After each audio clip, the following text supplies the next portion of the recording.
E aí, pessoal, tudo bem? Minha voz deu uma melhorada agora, já não estou mais tão fanho. Podemos ver nossa aulinha de hepatites, então. Bem, pessoal, a hepatite vai ser uma lesão hepatocelular, né? Que normalmente essa lesão vai se dar de origem viral. Tem um vírus ali que infectou o meu fígado, termina causando lesão. Só que não é a única causa de hepatites, né? A gente vai ter hepatite por fármaco. Isso não está funcionando direitinho. Por fármaco, pode ser por tóxicos, pode ser uma hepatite autoimune, né? Então, eu tenho diversas causas aí para estar tirando hepatite, inclusive esteatohepatite. Aquele paciente que tem uma esteatose severa aí pode terminar gerando uma lesão no fígado aí que a gente vai chamar de hepatite, porque hepatite é uma lesão hepatocelular. Qualquer coisa que danifique o meu fígado vai ser chamada de hepatite. A gente fala em aguda e crônica em relação ao tempo, que aqui é um pouquinho fora do nosso padrão. Menor a 6 meses ela vai ser aguda, maior a 6 meses a gente vai classificar como hepatite crônica, tá? A gente tem bastante vírus que pode gerar hepatite. Tem os que a gente mais conhece, que são os chamados hepatotropos, que são os que têm tropismo pelo vírus, pelo hepatocito. Os hepatotropos são os vírus da hepatites A, da hepatites B, da hepatite C, da hepatite Z, da hepatite D, esses que a gente conhece. Mas citomegalovírus, Epstein-Barr, herpes vírus também podem estar gerando hepatites, tá, pessoal? Então, a gente tem os hepatotropos e a gente tem os que também podem afetar aí, entram junto na lista. Em relação à clínica, é tranquilo, elas são muito parecidas entre elas. As hepatites virais em si terminam dando uma clínica bem característica, que é uma clínica pseudogripal. O paciente vai estar decaído, com mal-estar geral, vai apresentar febre leve, pode ter dor no hipocôndrio direito, anorexia, porque ele vai ter asco de comida, de cigarro, tá, pessoal? Fiquem atentos com asco a cigarricho, porque é uma coisa que está em negrito no livro. Então, o paciente tem asco a comida, a cigarro, ele pode ter náusea, pode ter vômito. Então, imagina o paciente com gripe, com mal-estar, com um pouquinho de dor, dessa maneira. Lembre-se, como está afetando o fígado, ele pode ter um pouco de icterícia, ele pode ter até um pouco de prurito, ele pode ter rash cutâneo e ele pode ter uma coisa característica também que é artrite, tá? Então, atentos com paciente com asco a cigarricho, a asco a comida, febre pode estar presente ou não, pode ser leve, mas que tenha rash e artrite. Então, que são coisas que não direcionam muito. Então, atentos com essas características aí que podem estar presentes dentro dos pacientes com hepatites. O fígado pode estar levemente agrandado ou não, não é uma coisa sim ou sim patognomônica, né? Então, pode estar agrandado aí um pouquinho ou não. Pensem, então, num quadro pseudogripal, beleza? Outra coisa, laboratório.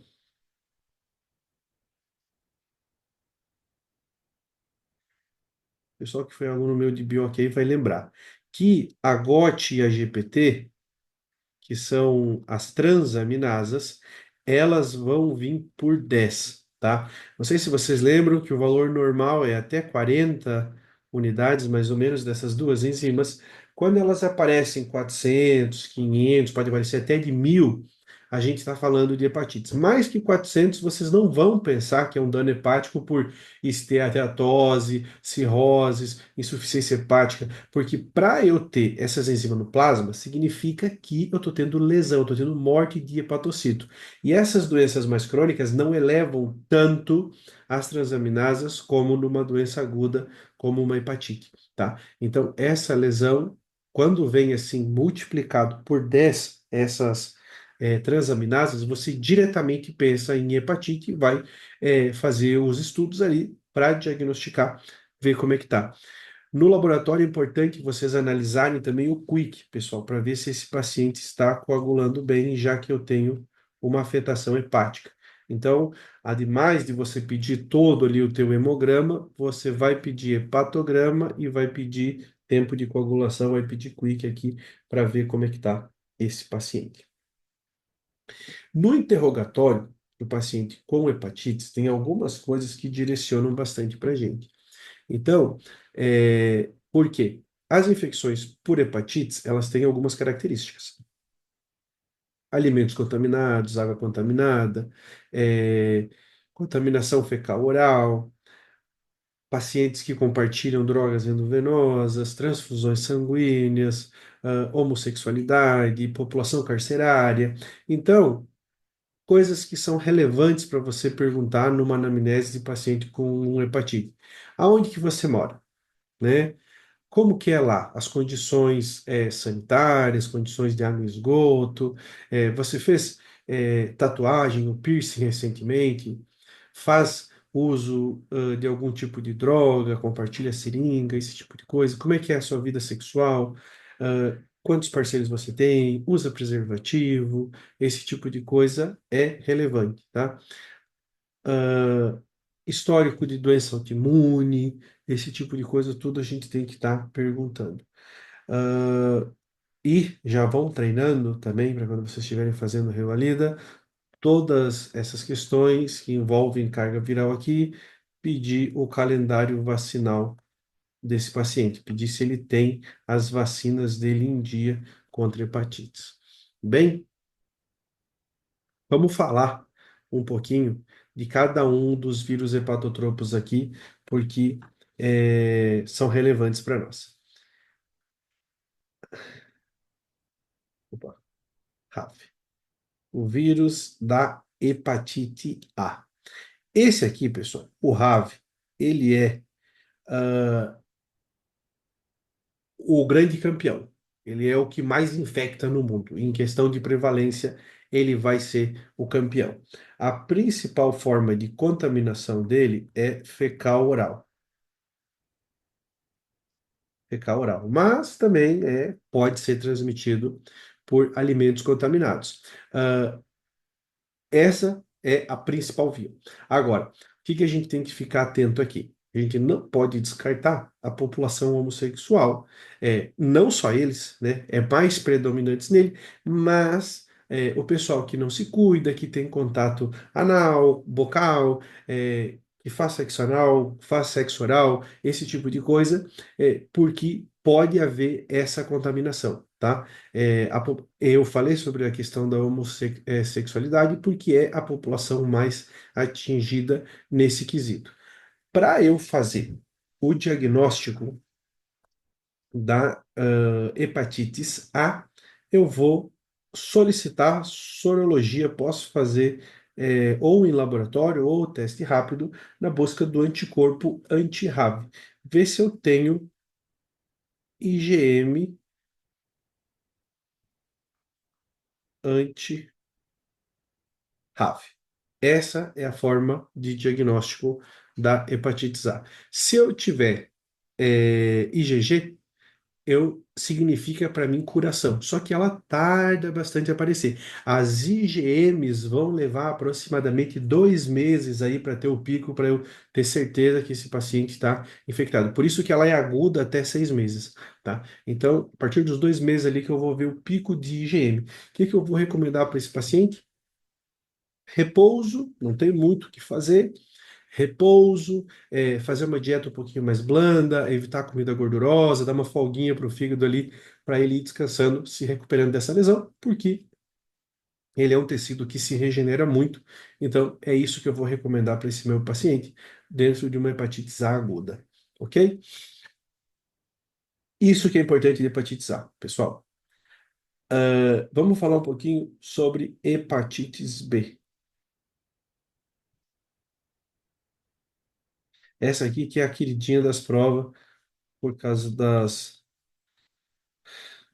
dos antígenos ali, dos anticorpos que são produzidos. Bem, a hepatites B, pessoal, a principal forma de transmissão dela é sexual e compartilhamento de agulha, tá? Só que a gente não pode esquecer que pode ocorrer também uma transmissão vertical de mãe para filho. Ela passa lá na placenta. Então, é muito importante esses três pontos aí. Transmissão sexual, compartilhamento de agulhas e transmissão vertical materno-fetal. Bem, como que eu vou diagnosticar hepatites B, pessoal? Esse vírus, ele possui três proteínas ali que são os antígenos. Eu tenho o antígeno de superfície, o antígeno core e o antígeno E. Então vamos colocar aqui. Superfície, su-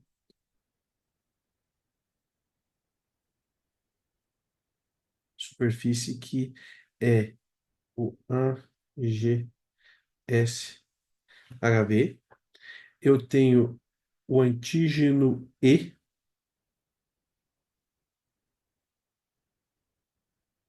o antígeno E, que é o AGE-HB, e eu tenho o antígeno core,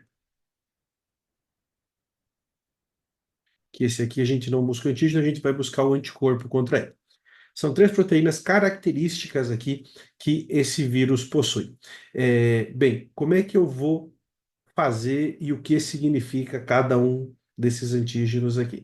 Para mim fazer o diagnóstico, ver se o meu paciente tem hepatites B, eu vou começar buscando o antígeno de superfície. Então, eu vou fazer um teste rápido, ou vou fazer um laboratório, né, onde eu vou buscar esses antígenos, teste rápido para HGSHB, que é, estou buscando aquela proteína de superfície chamada antígeno de superfície. Eu estou tentando explicar isso aqui de uma forma mais detalhada, pessoal, porque isso aqui gera esses HSH, meu Deus, olha como é difícil. AGSHB e AGEHB, depois o anticore e os outros que eu vou falar, terminam gerando um pouquinho de confusão. Então, olha só, como que eu vou diagnosticar hepatites B? Vou fazer um teste rápido e a primeira coisa que eu vou buscar é essa proteína de membrana chamada antígeno de superfície. Então, eu vou buscar o AGSHB.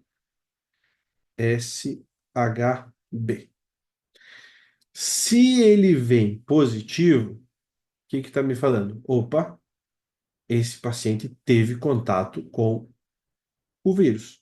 Será que foi a vacina, porque ela carrega um antígeno de superfície? Ou será que ele está realmente infectado? Se esse teste veio positivo, se positivo, o que que eu vou fazer? Eu vou buscar o anticorpo IgM anticore.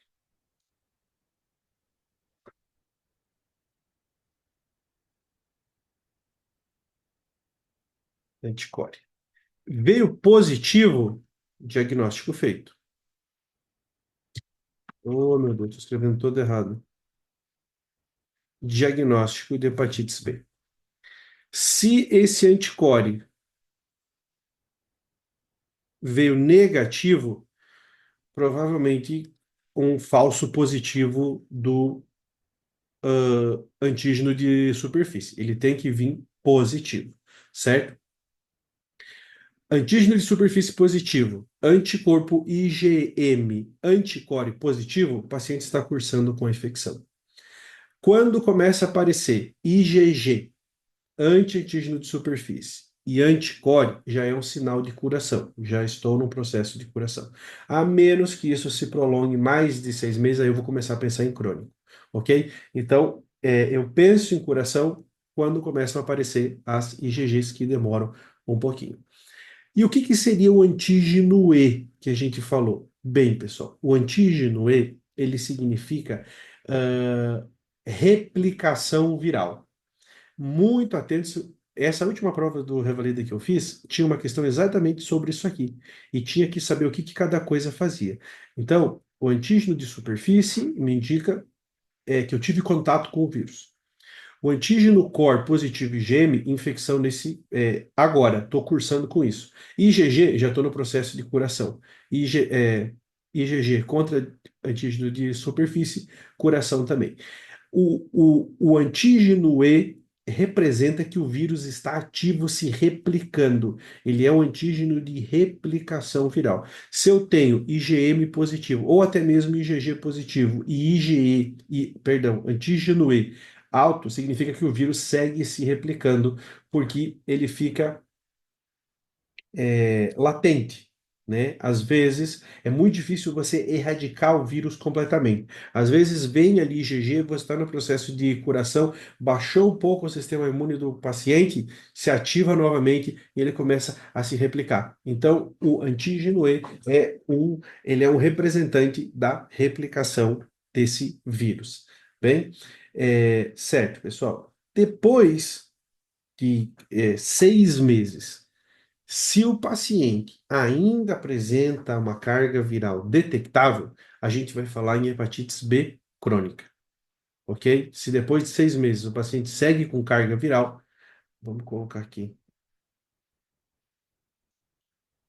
mais de 6 meses, carga viral positiva, segue replicando, hepatites B crônica. Aí eu vou ter que começar o tratamento para esse paciente com interferon. Não sei se vocês lembram de imuno lá, que o interferon era um agente muito potente da resposta inata, era o principal mecanismo antiviral que a gente tinha. Bem, eu vou começar a fazer um tratamento com esse paciente com interferon. Bem, isso de hepatites B. O que que eu queria falar aqui para vocês que vocês já sabem que o homem gosta? Manifestações extrahepáticas. Atentos com isso aqui, da hepatites B. Manifestações extrahepáticas aqui da hepatite B crônica, tá? Então, esse paciente vai ter uma poliartrite nodosa, pode apresentar, né? Nodosa, e principalmente em crianças, pode aparecer glomerulonefrites. Nefrites, que se manifesta clinicamente com proteinúria. Ok? Então, manifestações extrahepáticas da hepatite B, saibam isso aqui e saibam como que eu diagnostico. É o mais importante dentro da hepatite B. E o que que significa ali? Que o antígeno de superfície é o primeiro que eu peço, se positivo eu peço core e que o antígeno E é indicador de replicação viral. Perfeito?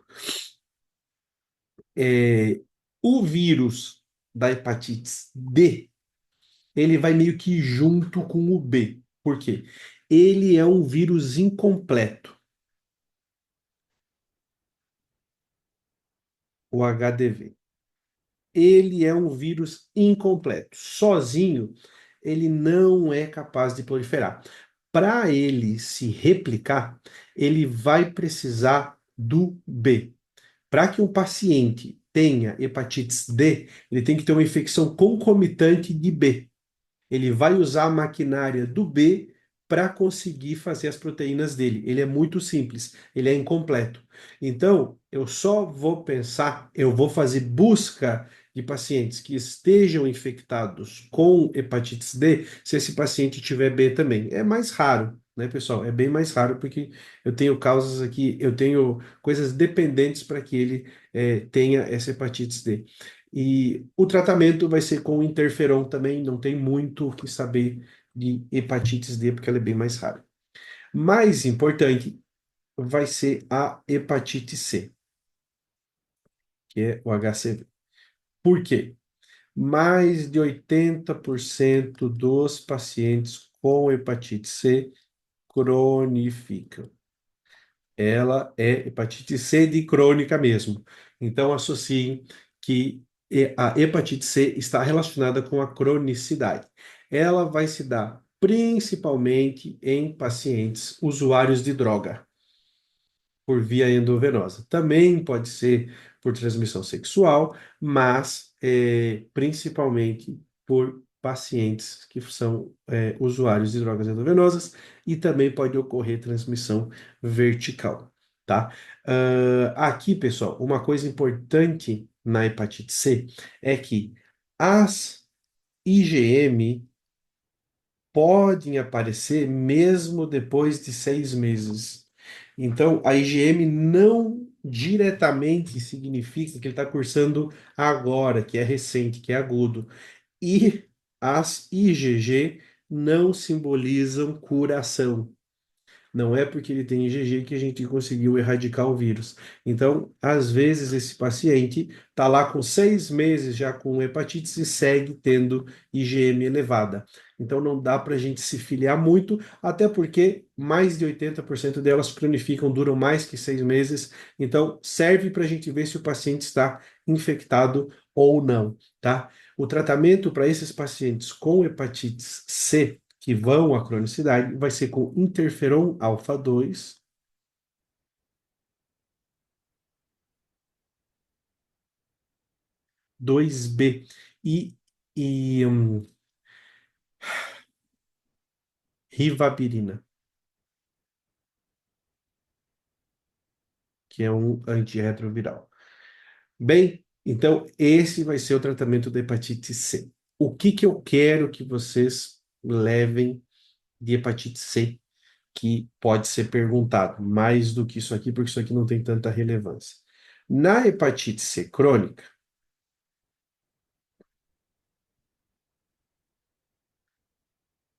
a gente tem umas manifestações extrahepáticas também, tá? Que, se vocês lembram de imuno, vai ser um pouquinho mais fácil. Vocês lembram, das hipersensibilidades de imunologia? Por exemplo, Hashimoto, Graves, glomerulonefrite,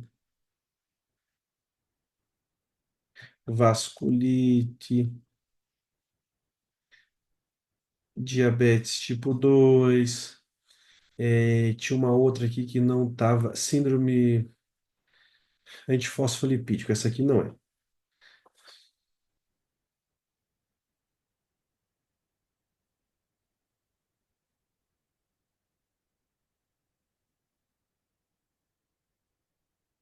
Então, pessoal, olha só. Hipersensibilidade tipo 4, hipersensibilidade tipo 2, hipersensibilidade tipo 2, hipersensibilidade tipo 2, hipersensibilidade tipo 2 e síndrome antifosfolipídico. Se vocês lembrarem das hipersensibilidades, vocês vão lembrar das manifestações extrahepáticas da hepatite C crônica. Essas são as mais relevantes. Tem outras mais raras lá, 1% ou menos. Essas são as mais relevantes. Tá bom? Então, atentos com isso aí. E, por fim, a gente tem a hepatite E. A hepatite Z, pessoal, ela vai ser muito parecida com a A. Muito, muito, muito. A infecção também se dá principalmente por alimentos contaminados, é endêmico em zonas menos desfavorecidas, da mesma maneira que a A, né? E eu vou detectar ela através dos antígenos de hepatites E. Bem, vou buscar ali anticorpo IgM anti-E ou antígeno anti-hepatite E. Bem, e hepatites, pessoal, é basicamente isso. O que que eu quero que vocês saibam mais disso aqui, tá? Vamos lá. Que não somente os vírus da hepatite causam hepatites. Coloquem aí os Epstein-Barr, os herpes e o citomegalovírus. Pode ser de causa autoimune, pode ser por tóxicos, pode ser por fármacos, não somente os vírus da hepatites dão hepatites, ok? Bem, dentro dos vírus hepatotropos, que são os da hepatites mesmo, atenção com o vírus da hepatites B. Como que eu diagnostico ele? Ok?